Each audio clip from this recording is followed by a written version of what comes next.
حبيبنا وشفيعنا وقرة أعيننا ومولانا محمد وعلى آله وأصحابه وذرياته أجمعين أما بعد أشهد أن لا إله إلا الله وأشهد أن محمدا رسول الله وأفوض أمري إلى الله Inna Allaha basirum bil ibad. Hasbiyallahu la ilaha illa huwa alaihi tawakkaltu wa huwa rabbul arsyil azim. Wallahu ta'ala fi kitabihil karim hikayatan an nabiyillahi Musa alaihi salam. Rabbi shrah li sadri wa yassir li amri wahlul 'uqdatam min lisani yafqahu qawli. Para alim, para asatidah, para bapak dan ibu sekalian, hafizani wa hafizakumullah. Wabil khusus segenap pengurus masjid Al-Amanah yang semoga pengurusnya dan jamaahnya selalu dalam naungan rahmat, barokah, perlindungan serta bimbingan Allah Subhanahu wa taala. Amin Allahumma amin insyaallah. Pembahasan kita tentang Al-Asmaul Husna sudah selesai bulan kemarin. Sekarang insya Allah kita akan membahas tentang kitab At-Tadhkirah karya Al-Imam Al-Qurtubi rahimahullah rahmatan wasi'atan. Kitab yang membahas tentang masalah kematian.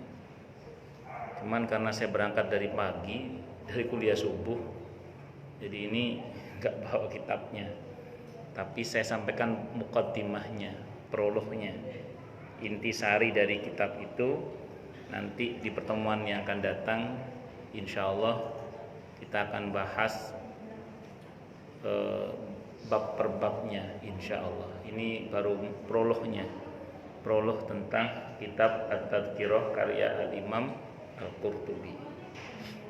Jadi sebenarnya kita ini sekarang ini tinggal di alam yang ketiga kalau merujuk pada dalil-dalil yang ada ya. Jadi bumi, tempat tinggal kita ini kan namanya ardun.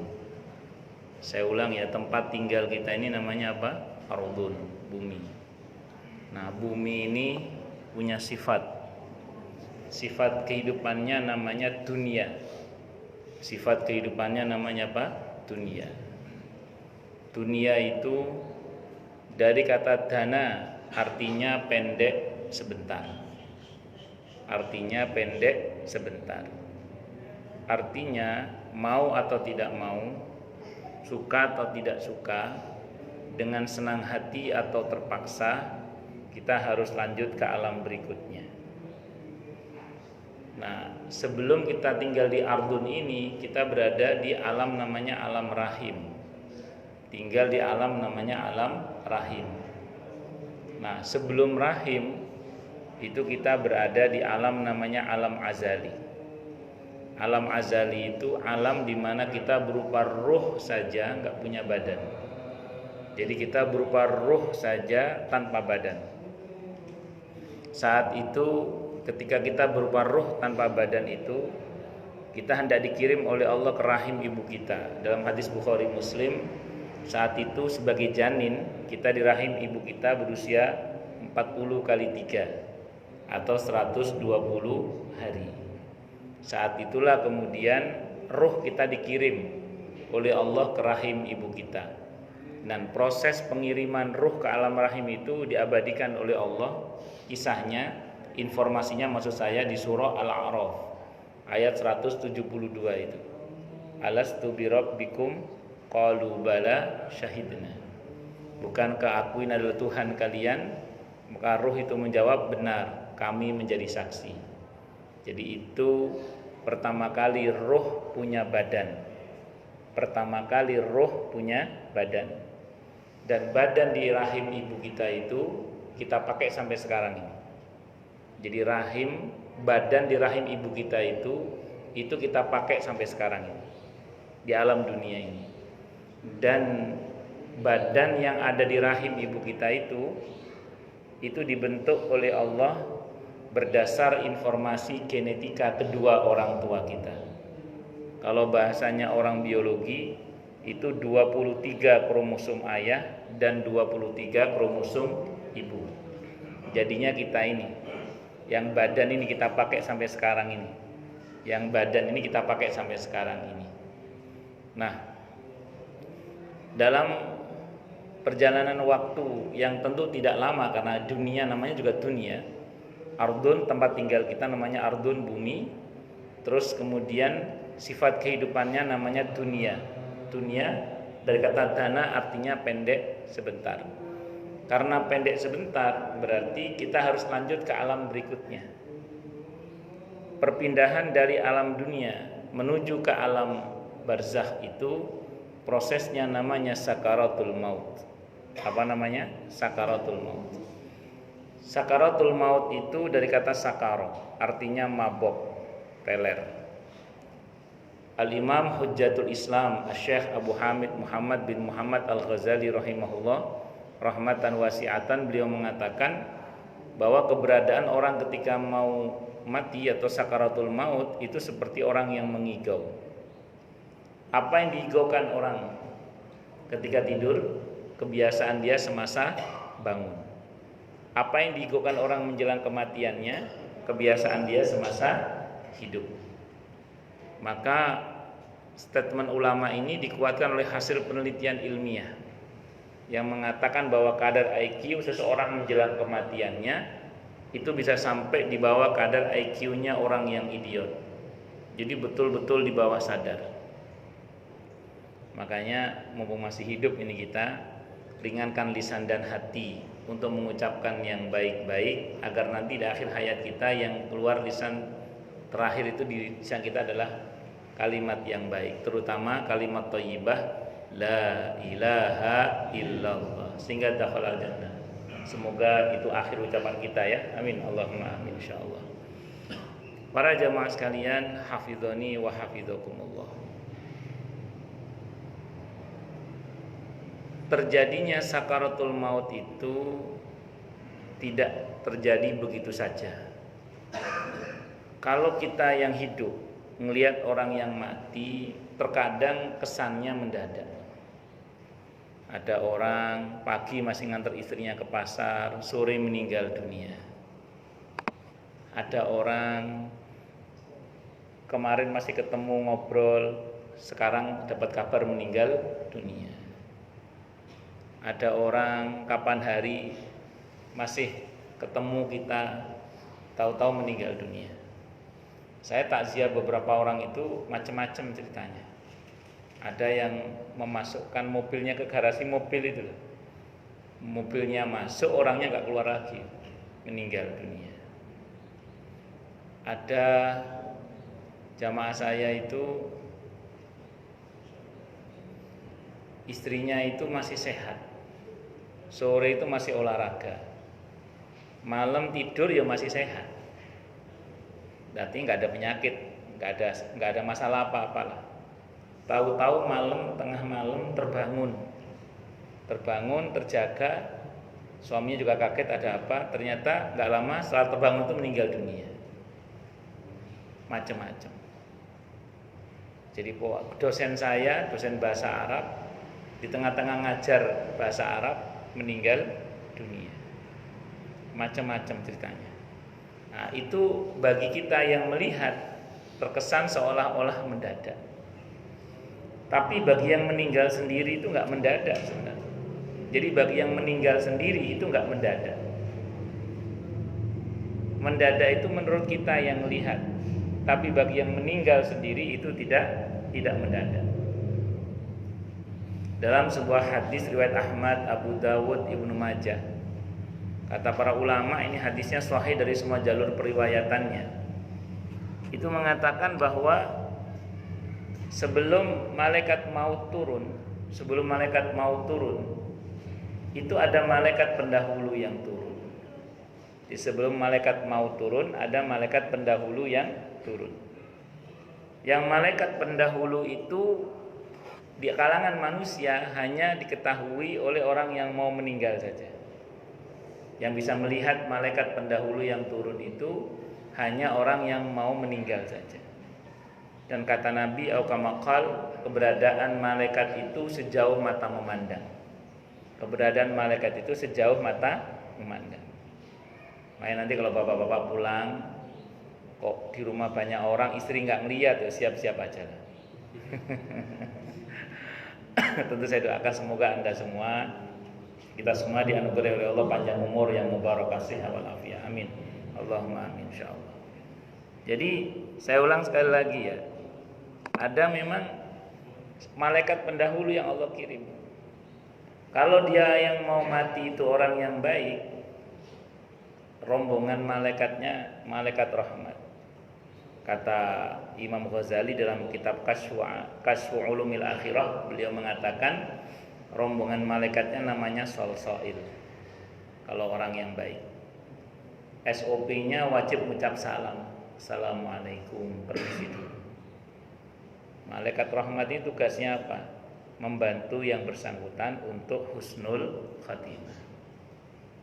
Makanya kadang ada orang yang mau menjelang wafat itu, kalau baik ya tambah baik, tapi sebaliknya kalau juahat kadang ya tambah juahat. Nah, kalau orang yang mau mati itu orang yang juahat, orang yang zalim, turun juga malaikat pendahulu, tapi malaikat adab. Kata Imam Ghazali dalam Kasyfu Ulumil Akhirah ketika mensyarah hadis itu, beliau menyebutkan rombongan malaikatnya namanya Daqyail. Daqyail itu rombongan malaikat adab. Naudzubillah min syarri dzalik. Itu juga sejauh mata memandang. Al-Imam Al-Qurtubi rahimahullah dalam kitabnya At-Tadhkirah itu mengatakan keberadaan malaikat pendahulu yang datang sebelum malaikat maut ini itu dirahasiakan oleh Allah Subhanahu wa taala. Sehingga terkadang orang yang mau meninggal itu ketika mau cerita bahwa dia telah melihat malaikat pendahulu itu, atau dia mau cerita kepada keluarganya bahwa dia mau meninggal dunia, itu kadang terpotong ceritanya atau teralihkan ceritanya. Jadi baru cerita sebentar teralihkan, atau baru cerita sedikit teralihkan. Jadi nggak sampai utuh ceritanya. Begitu yang bersangkutan meninggal dunia, ketika semua keluarga kumpul, kayak ngumpulin puzzle aja. Oh, kemarin ngomong begini berarti maksudnya mau meninggal ini. Oh, kemarin ngomong begini maksudnya ternyata mau meninggal ini. Jadi kayak ngumpulin puzzle gitu. Ketika yang bersangkutan meninggal dunia, keluarga kumpul. Atau terkadang begitu jelasnya ceritanya, tapi yang diceritai itu gak mudeng, gak paham, dikira bercanda atau apalah. Jadi begitu meninggal baru ngeh, ya Allah, saya pikir kemarin bercanda.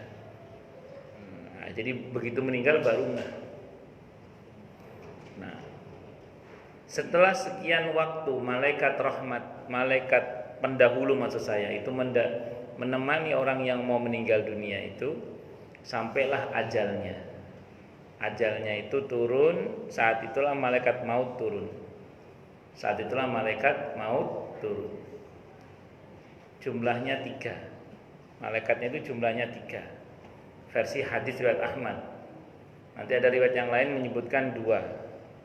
Ada riwayat yang lain menyebutkan 4. Kalau kita konfirmasi ke ayatnya, itu jumlahnya jamak. Bentuknya jamak malaikatnya. Jamak itu berarti lebih dari 3 atau lebih maksud saya. Nah, kok ada yang 2 Ustaz? Ya kan namanya riwayat, bisa jadi memang tidak selalu jumlahnya sama berarti kan. Bisa saja jumlahnya bisa 2, bisa 3, bisa 4. Nah, dalam versi hadis riwayat Ahmad ada 3 malaikatnya yang turun. Malaikat mautnya ada 3 yang turun. Turun malaikat maut. Set. Kalau yang mau wafat ini orang yang baik, SOP-nya wajib mengucap salam. Dikokohkan hadis ini dengan sebuah firman Allah di surah An-Nahl, surah ke-16 ayat 32 itu. Alladzina tatawaffahumul malaikatu thayyibina yaquluna salamun alaikum Orang yang bertakwa itu adalah orang yang baik, yang diwafatkan oleh para malaikat utusan Allah dengan cara yang baik. Dan malaikat yang mau mencabut nyawa itu, kata Allah, wajib mengucapkan salamun alaikum, permisi dulu. Jadi malaikat maut itu kalau mau nyabut nyawanya orang yang bertakwa, orang yang baik, permisi dulu. Nah, kita termasuk yang mana? Pengen yang malaikat permisi dulu apa nggak pakai permisi? Tapi yang permisi malaikat maut. Yang permisi siapa? Malaikat maut. Akhirnya begitu malaikat maut turun dan mengucap salamun alaikum, assalamualaikum, kata Nabi au kama qal, orang yang mau wafat itu mengalami keresahan yang sangat. Orang yang mau wafat itu mengalami keresahan yang sangat. Pertanyaannya, berapa lama Ustadz antara malaikat pendahulu dengan malaikat maut turun itu? Di 3 hadis yang saya baca tadi, riwayat Ahmad, Abu Dawud dan Ibnu Majah. Saya baca dalam kitab Ad-Da' wa Dawa karya Ibnu Qayyim Al-Jauziyah rahimahullah. Saya baca juga dalam kitab At-Tadhkirah karya Imam Al-Qurtubi. Ada juga dalam kitab Ar-Ruh Ibnu Qayyim Al-Jauziyah rahimahullah. Dari 3 riwayat itu, termasuk ada dalam kumpulan hadis sahih, hadis qudsi itu juga ada. Itu saya tidak temukan satupun riwayat yang menyebutkan berapa lamanya. Jadi Nabi tidak pernah menyebutkan Pak berapa lama antara malaikat pendahulu itu turun dengan malaikat maut turun. Itu Nabi tidak pernah menyebutkan Pak. Berapa lamanya itu tidak pernah menyebutkan.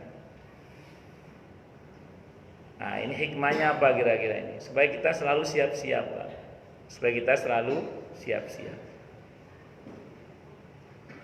Ya kalau hamil 2 tahun, ya kalau hamil sebulan, ya kalau hamil 2 minggu, ada persiapan. Nah, kalau hari H datang kurang 2 menit datang kan ya repot Pak. Nah, makanya tetap harus siap-siap, karena Nabi tidak pernah menyebutkan berapa lama Pak jarak antara malaikat pendahulu dengan malaikat maut itu. Tetap harus siap-siap kita. Jadi jangan kegeeran gini Pak, wah saya belum melihat malaikat pendahulu berarti masih lama. Belum tentu juga. Karena ini kita bicara pengalaman aja ya, bukan dalil, ini pengalaman. Karena kalau ngomong dalil, tidak ditemukan dalil khusus yang menyebutkan berapa lama antara malaikat pendahulu hingga malaikat maut itu turun. Saya ada pas ngisi takziah di Pekayon, dekat depannya SMA Panglima Sudirman itu. Saya ngisi kajian di situ, itu takziah ketika itu.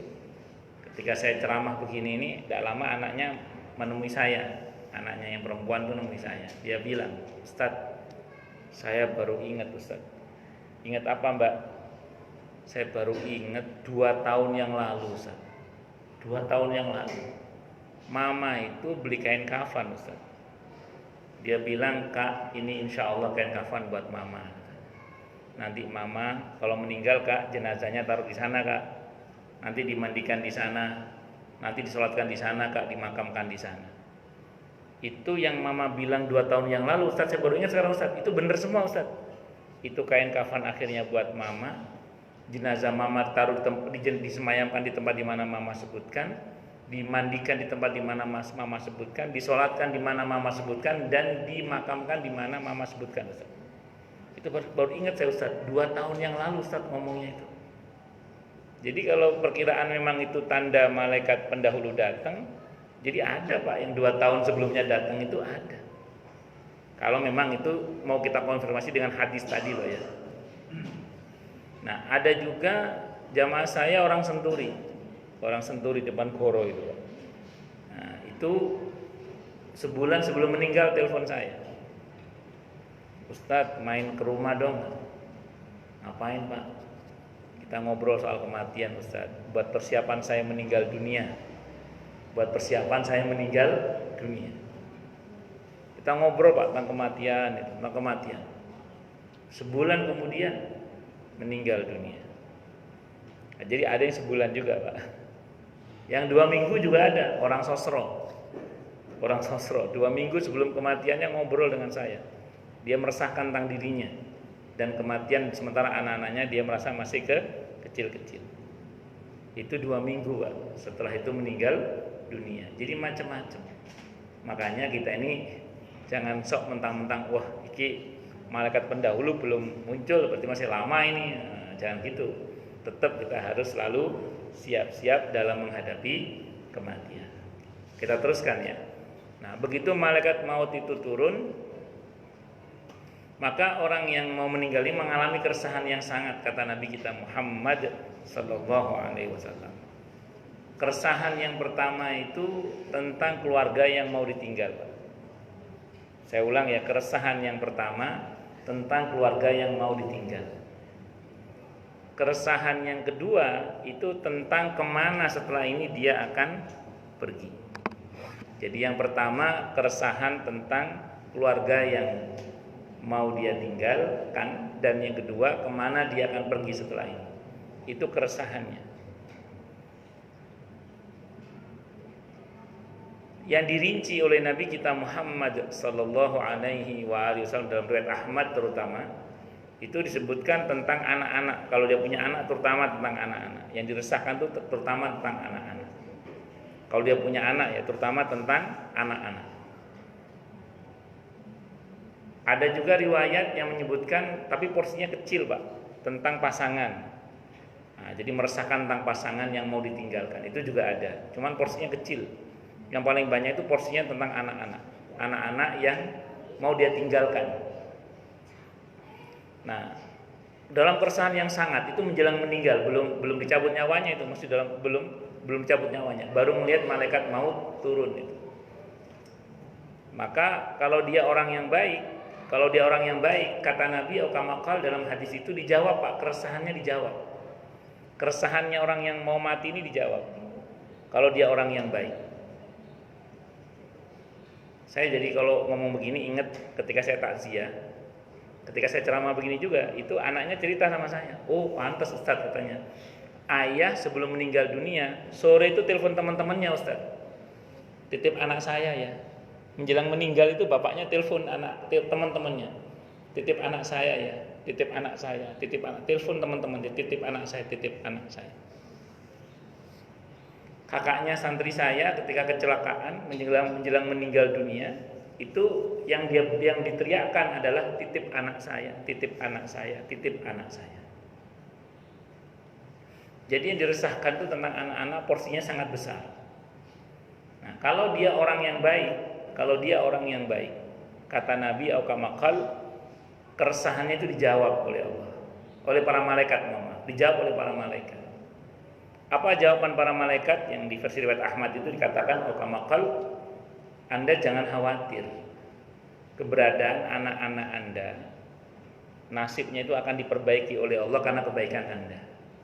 Jadi Anda jangan khawatir, keberadaan anak-anak Anda akan diperbaiki keadaannya oleh Allah karena kebaikan-kebaikan Anda. Rupanya ini sesuai Pak dengan firman Allah dalam Al-Quran di surah An-Nisa ayat 9. Allah berfirman, A'udzubillahi samii'il 'aliim minasyaitonir rajim, wal yakhshal ladzina law taraku min khalfihim dzurriyyatan dhi'afan khafu 'alaihim falyattaqullaha wal yaqulu qawlan sadida. Mbok ya takut kalau seseorang itu meninggalkan di belakang mereka keturunan yang lemah.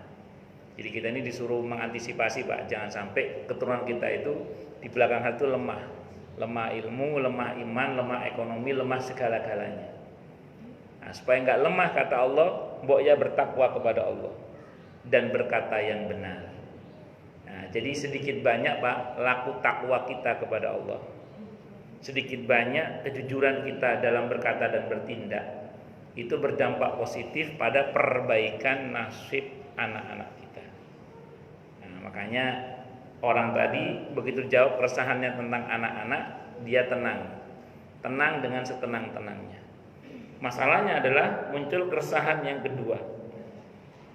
Keresahan yang kedua adalah setelah ini saya kemana? Setelah ini saya kemana? Maka lagi-lagi dijawab oleh para malaikat kalau orang yang baik, dijawab oleh malaikat. Jawabannya tidak hanya ada dalam hadis riwayat Ahmad, Abu Dawud dan Ibnu Majah tadi, yang kata para ulama hadisnya sahih dari semua jalur periwayatannya, tapi statement malaikat yang menjawab keresahan orang yang mau mati itu diabadikan pula oleh Allah dalam Al-Qur'an, Pak. Di mana? Di surah Hamim As-Sajdah, surah Fussilat, surah ke-41 ayat 30. Di situ dikatakan oleh para malaikat, wa absyiru bil jannatil lati kuntum tu'adun. Jangan khawatir, Anda dijamin masuk surga. Jadi jangan khawatir, Anda dijamin masuk surga. Itu Anda buka tafsirnya nanti. Hampir semua mufassir mengatakan ayat itu, enggak semuanya ya, hampir semua mufassir mengatakan statement malaikat itu disampaikan kepada orang yang hendak wafat pada saat sakaratul mautnya. Hadisnya riwayat Ahmad, Abu Dawud dan Ibnu Majah. Wa absyiru bil jannatil lati kuntum tu'adun. Jangan khawatir, Anda dijamin masuk surga. Maka orang yang mau mati ini tenang dengan setenang-tenangnya. Keluarga yang mau ditinggal beres, lanjutan ceritanya nanti masuk surga. Maka malaikat mulai mencabut nyawa, Pak. Mulai cabut nyawa itu dari ujung-ujung kakinya itu dicabut. Set. Makanya orang dulu itu kalau takziah, kalau menjenguk orang sakit, kalau dipegang betisnya adem, pahanya anget, ngomongnya apa? Kumpulin keluarga, udah deket. Kumpulin keluarga, udah deket. Cabut, Pak, terus dari kaki, set. Begitu sampai di sini, namanya hulqum, sampai leher. Begitu sampai leher, berhenti sebentar. Quran bilang, falaula idza balagatil hulqum wa antum hina idzin tanzurun wa nahnu aqrabu ilaihi minkum walakin la tubsirun. Jadi begitu nyawa sampai di hulqum, saat itulah orang yang mati itu, kamu kata Allah, kamu yang mati itu akan menyaksikan tempat tinggalnya. Jadi orang itu begitu nyawa di sini, ghorghoroh namanya, dia menyaksikan tempat tinggalnya, surga atau neraka. Semoga untuk kita surga ya, amin Allahumma amin insyaallah. Itu seperti itu. Jadi melihat tempat tinggalnya. Maka saat itulah pintu tobat ditutup. Kenapa? Karena bocoran jawaban udah kelihatan, Pak, surga atau neraka. Begitu melihat surga, kalau orang yang baik, begitu melihat surga langsung dibisiki oleh malaikat. Jadi malaikat yang bagian nyambut nyawa, ada malaikat yang berbisik, Pak, dibisiki. Bisikan ini teks hadis riwayat Ahmad sama akhir surah Al-Fajr sama teksnya. Apa itu? Ya ayyatuhan nafsul mutmainnah irji'i ila rabbiki radiyatan mardiyah. Hei jiwa yang tenang, silakan kembali kepada Tuhanmu dengan ridho dan diridhoi. Maka roh itu dengan senang hati mau keluar, Pak. Begitu keluar, maka roh itu akan digendong oleh malaikat yang bagian gendong. Siapa? Malaikat rahmat tadi. Dan plus malaikat maut yang sudah mencabut nyawa tadi. Digendong. Ini kalau orang yang baik. Kalau orang yang jahat tadi itu, pas resah tadi itu, bagaimana anak-anak saya, bagaimana keluarga saya, nggak dijawab, Pak, sama malaikat adab yang menemani itu nggak dijawab. Kalau bahasa kita barangkali, andaikan malaikat itu orang Jawa, ngomongnya embuh gitu. Jadi embuh itu EGP, emang gue pikirin. Nggak dijawab, Pak. Jadi resah tentang anak-anaknya, bagaimana anak-anak saya, nggak dijawab. Oke deh, kalau anakku nggak jelas, paling nggak kemana deh selainnya aku, nggak dijawab juga, Pak, nggak dijawab. Sama malaikat nggak dijawab. Nah, malaikatnya datangnya juga nggak pakai permisi, Pak. Kalau orang yang mau mati itu jahat, malaikatnya nggak pakai permisi. Datang langsung, kalau bahasa kita kira itu. Datang, begitu cabut nyawa, ini yang nggak jelas, Pak. Bisa dari kaki, bisa dari suka-suka malaikat lah nyabutnya dari mana. Tapi tetap sama, berhenti di sini dulu, sama. Hulqum tetap dicabut dari manapun, pokoknya di hulqum berhenti dulu. Begitu sampai di hulqum berhenti dulu, ngelihat tempat tinggalnya. Apa tempat tinggalnya? Neraka. Naudzubillah min syarri dzalik. Begitu ngelihat neraka, nyawa ini nggak mau keluar Pak. Dalam hadis itu nggak mau keluar. Begitu melihat neraka nggak mau keluar. Sementara ajal itu harus tepat waktu. Ajal harus tepat waktu. Dia nggak mau keluar, akhirnya dipukul ruhnya Pak, dipaksa keluar. Al-An'am ayat 93 atau surah Muhammad ayat 27. Dipaksa keluar Pak, dipukul, suruh keluar. Ayo keluar, suruh keluar. Nah, keluar meletet Pak, dipukul sama malaikat. Begitu keluar, dipaksa keluar kan, yang bersangkutan nggak digendong Pak, diseret. Kalau orang yang baik ruhnya tadi diangkat, dibawa terbang Pak, langit pertama, langit kedua, langit ketiga, langit keempat, langit keenam, langit ketujuh hingga arsy-Nya Allah. Sampai di arsy-Nya Allah diterima dengan baik oleh Allah, diampuni yang bersangkutan. Kata Allah, kembalikan dia ke barzahnya. Belum waktunya tinggal di sini, kembalikan ke barzahnya. Kembalikan ke barzahnya Pak, ke alam barzah, ke alam kuburnya. Sampai di alam barzah mengalami proses pertanyaan kubur, karena orang baik lulus lah insyaallah. Nah, pasti lulus karena dia orang baik, kamu udah diampuni oleh Allah. Begitu lulus pertanyaan kubur, Allah bilang buka lorong tembus surga, sehingga kuburnya menjadi raudhah mir riyadil jannah, taman-taman surga. Tapi kalau orang yang juahat tadi Pak, langit pertama aja udah tolak oleh Allah, nggak boleh masuk kata Allah. Udah tolak Pak, nggak boleh masuk. Terus Allah bilang sama malaikat, banting dia ke barzahnya. Dibanting Pak, bukan diantar, dibanting ke barzahnya. Begitu sampai di barzahnya, menjalani proses pertanyaan kubur. Namanya orang jahat, orang nggak bener, orang zalim, nggak lulus Pak. Kenapa? Karena pertanyaan kubur itu jawabannya nggak bisa dihafalkan, juga nggak bisa nyontek. Iya. Jadi pertanyaan kubur itu jawabannya nggak bisa dihafalkan, juga nggak bisa nyontek. Semuanya refleksi dari amal kita Pak. Iya. Refleksi dari amal kita. Marabbuka, siapa Tuhanmu? Nggak pernah sholat, nggak bisa jawab. Waman nabiyuka, siapa nabimu? Nggak akan bisa jawab kalau dia tidak pernah bersalawat untuk Nabi kita Muhammad sallallahu alaihi wasallam dan tidak pernah mengikuti sunnahnya. Jadi pertanyaan kubur itu refleksi amal.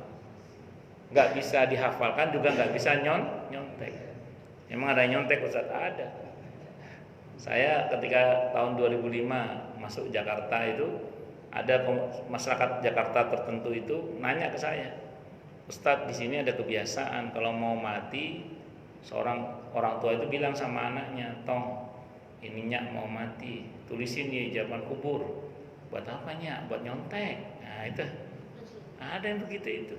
Saya jawab, nggak bisa nyontek Bu. Jangankan dikasih contekan, itu yang ngasih bocoran jawaban kan. Sebagian mayit kan kalau dimakamkan ada, kalau di tempat saya namanya mutin namanya. Di sini apa namanya? Naib, apa namanya sini? Ya kalau di tempat saya namanya mutin Pak, namanya mutin. Mutin itu kan mimpin talqin di atas kuburan itu loh. Wahai si fulan, nanti kalau kamu kedatangan 2 orang, itu malaikat, kamu jangan takut, itu sama-sama hamba Allah seperti kamu. Nanti kalau kamu ditanya siapa Tuhanmu, jawab Allah. Siapa nabimu, Nabi Muhammad. Itu kan bocoran jawaban itu Pak. Kasih bocoran jawaban. Mohon maaf ya, nggak ngefek Pak kalau kita nggak mengamalkan. Nggak ngefek kalau kita nggak mengamalkan. Jadi jawaban pertanyaan kubur itu refleksi amal kita. Saya ulang ya, pertanyaan kubur itu jawabannya refleksi amal kita. Kalau kita sholatnya beres Pak, bisa jawab. Kalau kita senang bersalawat untuk Nabi kita Muhammad sallallahu alaihi wasallam dan berusaha mengamalkan sunnahnya, insya Allah kita bisa jawab. Kalau kita rajin baca Al-Quran dan berusaha menjadikan Al-Quran sebagai pedoman dalam hidup kita bisa jawab Pak. Makanya saya ulang, pertanyaan kubur itu jawabannya nggak bisa dihafalkan, juga nggak bisa nyontek. Nah ini mumpung masih hidup nih, silakan dihafalkan. Nah ini proses barzah, raudhah mir riyadil jannah. Sampai kapan? Sampai kiamat. Makanya kan Allah bilang dalam Al-Quran di surah Al-Mu'minun, surah ke-23, ayatnya ayat 99 sampai dengan 100. Allah mengatakan, hatta idza jaa ahadahumul mautu qala rabbirji'un la'alli a'malu salihan fima taraktu kalla innaha kalimatun huwa qailuha wa min waraihim barzakhun ila yaumi yub'atsun. Hingga ketika telah datang kematian kepada salah seorang di antara mereka, yang mati itu bilang, Pak, Rabbirji'un, wahai Tuhanku, kembalikan aku ke dunia lagi. Loh, katanya mati Ustaz, kok ngomong? Ya berarti nggak mati. Tapi mati Ustaz, badannya, ruhnya nggak mati. Buktinya ruhnya ngomong, kata Allah, Rabbirji'un, wahai Tuhanku, kembalikan aku ke dunia lagi. Oh, berarti orang kalau udah mati nggak di dunia lagi, Pak. Tapi kadang saya lihat dia gentayangan, itu bukan dia, berarti itu qarin, jin. Nah, itu apa? Jin. Ya, jadi jangan terus kita beranggapan yang bersangkutan yang keliling, karena di Kranji itu pernah terjadi orang hamil baru melahirkan meninggal dunia, heboh ada kuntilanak, Pak. Katanya orang itu jadi kuntilanak. Ya Allah, udah mati masih difitnah lagi. Difitnah jadi hantu, padahal itu kerjanya jin. Kalau kita merujuk pada dalil, ini harus kita yakini bahwa orang yang mati, begitu mati dia di alam barzah. Nah, buktinya apa kata Allah? Dia minta kembali ke dunia, apa kata Allah? Untuk apa? La'alli a'malu shalihan fima taraktu, kata yang mau mati itu, agar saya bisa berbuat baik yang dulu aku tinggalkan. Kata Allah, kalla, udah enggak boleh. Kata Allah, kalla, enggak boleh. Kalau boleh ya nakuti orang. Kalla, tidak boleh, kata Allah. Innaha kalimatun huwa qailuha. Orang yang mati pasti nyesel kayak gitu, pasti itu. Orang mati itu pasti nyesel, Pak. Nyesel pengen lebih baik. Nah, cuman nyesel itu bagi dua. Ada yang nyesel terlalu banyak dosa, sedikit amal, ini nyesel yang sengsara. Ada yang nyesel itu sudah baik dia, cuman ingin lebih baik. Sudah bahagia, cuman ingin lebih bahagia. Ini nyesel yang benar ini. Dia selama hidup udah bahagia, udah baik, udah banyak pahalanya. Cuman pas mati begitu tahu pahalanya ternyata luar biasa, tahu gitu dia ingin lebih baik lagi, Pak. Nah, itu nyesel yang benar itu. Semoga kita termasuk yang nyesel yang benar tadi itu ya. Yang kita sudah insya Allah mudah-mudahan sudah baik dalam pandangan Allah, sehingga kemudian kalaupun kita ingin itu sekarang ingin lebih baik gitu ya. Amin Allahumma amin insyaallah. Nah, terkata Allah, kalla, tidak boleh. Innaha kalimatun wa qailuha wa min waraihim barzah, kata Allah. Dan di hadapan mereka ada barzah, dinding yang kokoh, hingga pada hari di mana mereka dibangkitkan kembali oleh Allah Subhanahu wa taala. Jadi ditahan di alam barzah itu sampai kapan? Sampai hari kebangkitan, Pak. Karena setelah barzah itu ada proses namanya kiamat. Nah, setelah barzah ada proses namanya apa? Kiamat. Penghancuran alam semesta ini, dan nanti puncaknya setelah itu Allah adakan yaumul ba'ats, hari kebangkitan. Nah, pada saat itulah kita bangkit kembali, Pak. Pada saat kita dibangkitkan kembali oleh Allah itu, mohon maaf ya, saat itulah kita punya badan yang baru, Pak. Badan kita yang baru itu tidak seperti badan kita yang sekarang ini. Kalau badan kita yang sekarang ini, badan yang dibentuk oleh Allah berdasar informasi genetika kedua orang tua kita.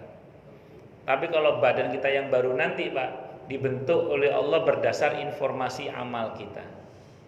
Kalau bahasa Al-Qur'annya, yauma idzi yasdurun nasu ashtatan liyurau a'malahum. Pada hari di mana manusia itu dikeluarkan oleh Allah dari kuburnya dengan bentuk badan yang ashtata. Ashtata itu bentuk jamak dari kata syatta. Syatta itu sendiri artinya macam-macam. Ternyata nanti bentuk tubuh manusia itu ashtata, kata Allah, berarti bukan lagi macam-macam, tapi mau macam. Saking banyak macamnya, Pak. Untuk apa, kata Allah? Liyurau a'malahum, agar diperlihatkan kepada mereka amal-amal mereka. Jadi kalau kita tahu, mohon maaf, kalau kita ingin tahu bagaimana bentuk fisik kita nanti, silakan lihat kepada amal kita sekarang. Karena ada orang yang di dunia itu sempurna, nanti dibangkitkan oleh Allah cacat itu ada.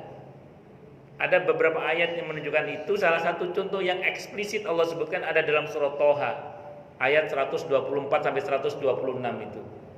Orang yang digiring ke mahsyar itu dia berkata, lima hasyartani a'ma wa qad kuntu basiro. Ya Allah, kenapa engkau giring aku di mahsyar dalam keadaan buta, padahal dulu aku itu melek. Dulu aku melek loh ya Allah, sekarang kok buta, ini gimana? Kata orang itu. Apa kata Allah? Kadzalika atatka ayatuna fanasitaha wa kadzalikal yauma tunsa, kata Allah. Loh, sebagaimana dulu telah datang kepadamu ayat-ayatku tapi matamu tidak pernah dipakai baca untuk ayat-ayat, tidak pernah dipakai untuk membaca ayat-ayatku, maka sekarang kamu pun diabaikan. Itu bahasa halusnya, Pak. Kalau bahasa kasarnya, loh kan dulu Quran udah datang sama kamu, kenapa matamu nggak dipakai untuk baca Quran? Sebagaimana dulu matamu nggak pernah dipakai baca Quran, maka sekarang matamu dibutakan. Itu kalau bahasa kasarnya, Pak. Cuman Allah bahasanya halus itu. Lima hasyartani amma wa qad kuntum basira. Kadzalika atatka ayatuna fanasitaha wa kadzalika al-yauma tunsa. Nah, ini Allah. Jadi kalau kita ingin tahu bagaimana bentuk badan kita, lihat kepada amal kita sekarang. Aduh Ustaz, banyak cacatnya, banyak kurangnya, banyak enggak benernya. Maka sempurnakan dengan taubat, minta ampun kepada Allah, perbanyak istighfar, minta ampun kepada Allah, perbanyak berbuat baik di samping yang fardu, yang sunnah-sunnah, agar yang kurang-kurang itu disempurnakan oleh Allah Subhanahu wa taala. Sudah hampir Isya, silakan yang mau tanya, protes, marah boleh silakan. Monggo silakan Mas. Kalau terkait mati suri itu bagaimana? Mati suri itu belum mati. Enggak, maksudnya prosesnya bagaimana? Apakah sama itu di bawah dulu atau bagaimana? Yang pasti gini Mas, orang mati suri itu belum mati. Secara medis namanya mati klinis. Kalau secara ilmu agama memang dia belum waktunya mati. Nah, kalaupun orang mati suri nanti dia bisa bercerita pengalaman spiritualnya di alam roh, nanti cek surah Az-Zumar. Az-Zumar surah ke-39 ayat 42. Orang yang sudah mati sama orang yang masih hidup saat tidurnya, rohnya dalam satu genggaman Allah. Sehingga dimungkinkan roh bertemu dengan roh itu mungkin. Makanya orang ketika mati suri kan kayak koma gitu kan, itu rohnya dalam satu genggaman Allah bersama dengan roh-roh yang lain yang memang sudah mati. Makanya kadang dia dalam pengalaman ketemu sama orang tuanya, ketemu sama bapaknya, kadang sudah meninggal dunia. Karena memang di surah Az-Zumar ayat 42 dimungkinkan roh bertemu dengan roh, bagi roh yang masih hidup maupun roh yang sudah meninggal dunia. Jadi rohnya orang yang sudah mati sama rohnya yang orang yang masih hidup saat tidurnya itu dalam satu genggaman Allah, sehingga kemungkinan roh bertemu dengan roh itu mungkin. Makanya kadang ya itu tadi, begitu dia koma atau nggak sadarkan diri atau mati suri itu, dia punya pengalaman ketemu sama orang sudah mati itu. Karena Qur'annya memang bilang begitu. Nah, gitu Mas ya. Tapi dia belum mati. Makanya di ayat itu Allah katakan di ayat itu, dan kami kembalikan ruh orang yang masih hidup dan kami tahan ruhnya orang yang sudah mati. Ya, jadi rohnya orang yang sudah mati ditahan oleh Allah. Tapi yang masih hidup dikembalikan oleh Allah Subhanahu wa taala. Jadi mati suri itu belum mati, Mas. Saya kira itu ya. Wallahu alam bishawab. Ada lagi yang lain silakan. Monggo, Pak. Waalaikumsalam warahmatullahi wabarakatuh. Mungkin hampir sama dengan Mas yang tadi. Ini kejadiannya menimpa kakak saya sendiri. Jadi kakak saya itu pada waktu meninggal itu dia bilang sama kakak perempuan saya, bule, saya itu sebelum maka bisa Beliau ngomongnya pada saat dia mau meninggal, kondisinya Oh, sudah, ya. tapi dia sudah bisa bilang, bule, kakak saya yang perempuan, bule, saya sebetulnya sudah meninggal sebelum dia meninggal seperti itu. Ya. Kata para ulama itu begini, menjelaskan hadis tadi itu ya. Kan orang kalau mau meninggal dunia itu kan dia bisa melihat, kata Nabi Aukamakal, sudah bisa melihat malaikat pendahulu yang tidak bisa dilihat oleh manusia yang lain. Itu yang kata para ulama begini, orang itu kalau menjelang wafatnya tanpa dia sadari, dia sudah berada di dua alam sekaligus tanpa dia sadari. Orang yang mau wafat itu tanpa dia sadari, dia sudah berada di dua alam sekaligus. Seperti bayi yang mau lahir, itu tanpa dia sadari si bayi itu sebagian tubuhnya masih di rahim, sebagian yang lain sudah mulai keluar. Orang yang mau mati itu kan mau masuk ke alam barzah, keluar dari alam dunia masuk ke alam barzah. Di pada sebagian kesadarannya sudah masuk ke alam barzah, kesadarannya itu, sebagiannya masih di alam dunia. Maka kalau beliau berkata seperti itu, mungkin itu maksudnya. Jadi saya sudah mati itu maksudnya bahwa beliau itu sudah mulai merasuk di alam dimensi yang lain, yaitu dimensi dunia. Dan ini dirahasiakan oleh Allah memang. Mohon maaf sulit dijelaskan, akan tetapi sebagian orang mengalami itu. Nah, itu seperti itu. Wallahu a'lam bishawab. Ngoten lagi? Cukup? Sudah Isya? Satu lagi monggo. Orang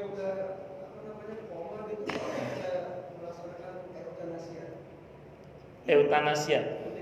Mempercepat kelahiran dalam Islam boleh, mempercepat kematian tidak boleh. Rumus, saya ulang ya, dalam Islam mempercepat kelahiran boleh, mempercepat kematian tidak boleh. Nah, jadi kalau misalnya mau disuntik eutanasia tidak boleh, kecuali dokter berkata begini, ini beliau hidup hanya bergantung pada alat. Ini bukan eutanasia, tapi memang diberitahu kami tim ahli sudah angkat tangan, tidak mungkin. Saya hanya memberitahukan bahwa beliau hanya bergantung pada alat. Begitu alat dicabut, tidak lama beliau akan meninggal dunia. Silakan keluarga musyawarah, misalnya gitu. Terus keluarga musyawarah dengan pertimbangan 1, 2, 3, akhirnya udah bisa kita cabut aja. Itu bukan membunuh, tapi sudah bertawakal kepada Allah karena nyatanya beliau itu hidup betul-betul bergantung pada alat menurut penjelasan ahlinya. Tapi ada juga sebagian keluarga yang mengatakan tidak, terus bismillah sampai betul-betul meninggal dunia. Padahal hidupnya sudah bergantung kepada alat. Ini bahasa medisnya ya istilahnya ya. Walaupun ajal tetap kepada Allah. Nah, maka ketika medis mengatakan seperti itu, dengan tim ahlinya mengatakan seperti itu, silakan kalau mau diambil tindakan mencabut alat itu, yang biasanya sih tidak lama setelah dicabut meninggal dunia biasanya. Dan hampir jarang yang dicabut terus hidup, itu jarang. Kebanyakan meninggal dunia. Dan itu itu bukan eutanasia. Kalau eutanasia kan memang disuntikan racun ke dalam tubuh sehingga dia mati, itu membunuh, itu tidak boleh. Kalau ini enggak, memang ketahanan tubuhnya sudah nggak bisa, memang sudah menurut syarat menurut medis ini udah nggak memenuhi syarat hidup sudah. Nah, kecuali bergantung pada alat tadi itu, dan itu tidak ada perbaikan. Makanya bismillah dicabut. Kan termasuk baiknya Islam seseorang itu adalah meninggalkan apa yang tidak ada manfaatnya. Jadi kalau tidak ada manfaatnya, hanya sebatas hanya untuk mempertahankan hidup 1-2 hari dengan biaya yang sangat mahal, maka silakan dicabut, tidak ada masalah. Itu seperti itu. Wallahu a'lam bishawab. Walaupun saya ulang ada beberapa keluarga yang tetap bertahan untuk mempertahankan, ya silakan aja kalau uangnya banyak kan gitu. Saya kira itu. Wallahu a'lam bishawab. Ya, saya kira itu ya. Baik, kita tutup dengan hamdalah. Alhamdulillahirabbil alamin. Semoga kajian kita bisa bermanfaat, mubarakah.